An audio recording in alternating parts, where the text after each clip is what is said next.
નમસ્કાર, ગુજરાત 18 જ્યોત ન્યૂઝમાં આપનું સ્વાગત છે। મુખ્યમંત્રી અને પ્રદેશ ભાજપ અધ્યક્ષ જગદીશ વિશ્વકર્મા પાવીજેતપુર પહોંચ્યા। મોહનસિંહ રાઠવાને શ્રદ્ધાંજલિ આપી દુઃખ વ્યક્ત કર્યું। રાજકીય ક્ષેત્રે દબદબો ધરાવનાર અને સમગ્ર વિધાનસભામાં 55 વર્ષથી પોતાનું એક અલગ વ્યક્તિત્વ ઊભું કરનાર મોહનસિંહ ચોટુભાઈ રાઠવાના પ્રાર્થના સભામાં ગુજરાત રાજ્યના મુખ્યમંત્રી ભૂપેન્દ્રભાઈ પટેલ અને પ્રદેશ અધ્યક્ષ જગદીશ વિશ્વકર્મા આવી પહોંચ્યા છે। બંને દિગ્ગજ નેતાઓએ ભારે હૈયે શ્રદ્ધાંજલિ આપી તેઓના પ્રજા પ્રત્યેના નિષ્કામ કર્મભાવને યાદ કરીને તેમના સદ્ગુણો અને કાર્યશૈલીને વખાણી હતી। વનમંત્રી, ગુજરાત સરકાર અને છોટાઉદેપુર તથા પાવીજેતપુર વિસ્તારમાં 11 વખત ધારાસભ્ય રહી ચૂકેલા આદિવાસી આગેવાન તથા પીઢ નેતા મોહનસિંહ ચોટુભાઈ રાઠવા તારીખ 5/7/2024ના રોજ 82 વર્ષની વયે દેવલોક પામ્યા હતા। છોટાઉદેપુર જિલ્લાને ખૂબ જ અમૂલ્ય રત્ન અને એક આગેવાનની છત્રછાયા ગુમાવી દીધી છે। મોહનસિંહ રાઠવાની પાવીજેતપુર કોલેજ ખાતે આજરોજ પ્રાર્થના સભા એટલે કે બેસણું રાખવામાં આવ્યું હોય ત્યાં ખૂબ મોટી સંખ્યામાં માનવ મેરામણ ઉમટી પડ્યું હતું, જેની સાથે ગુજરાતના મુખ્યમંત્રી ભૂપેન્દ્રભાઈ પટેલ અને ભાજપા પ્રદેશ અધ્યક્ષ વિશ્વકર્મા પણ આવી પહોંચ્યા હતા।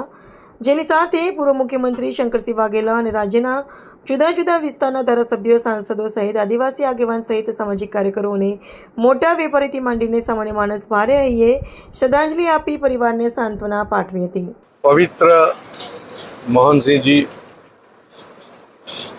ના નિધન થયું, દુઃખદ નિધન થયું। એમણે કરેલો રેકોર્ડ 10 વર્ષની સિનિયોરિટી વાળા ધારાસભ્ય શ્રી હવે નહીં થાય, કેમ કે ભાજપમાં તો 3 વાર થાય, ઉંમર થાય તો પછી ટિકિટ આપતા નથી। ફરી ચૂંટાઈને આવવું 10 વાર કોઈ માટે, મને લાગે છે આ ગુજરાતનો રેકોર્ડ હજુ 50 વર્ષ સુધી કોઈ નહીં તોડી શકે। મેં 10 વર્ષ એમને નિહાળ્યા છે બહુ સારી રીતે। આજે ગુજરાતના રાજકારણમાં સ્વર્ગસ્થ મોહનસિંહ રાઠવાને ખૂબ મોટી ખોટ પડી છે। મોહનસિંહભાઈ ફક્ત એકલા આદિવાસી સમાજના નહોતા। સ્વર્ગસ્થ મોહનસિંહ કાકા જે અત્યારે કદાચ હાલ આપની વચ્ચે શરીરની દ્રષ્ટિએ નથી, પણ મોહનસિંહ કાકા એ આપણા સૌ માટે એક માર્ગદર્શક અને એક પ્રેરણા સ્ત્રોત રહ્યા છે। હું એવું માનું છું કે જાહેર જીવનની અંદર જો કોઈ સર્ટિફિકેટ ને લેવાની જરૂર ના પડે એવો કોઈ વ્યક્તિત્વ હોય તો એ મોહનસિંહ કાકા છે। શ્રી મોહનસિંહભાઈ પ્રથમ વખત જ્યારે ધારાસભ્ય તરીકે ચૂંટાયા અને ચૂંટાયા બાદ એનો મુકામ વડોદરા સરદાર ભવનનો હતો, ત્યારથી અમારો વિગતનો પરિચય રહ્યો છે। આખું જીવન દર્શન મેં નજીકથી નિહાળ્યું છે। એ મારા મિત્ર રહે છે અને વિવિધ સરકારી પ્રવાસોમાં અમે પરિવાર સાથે ફર્યા છે।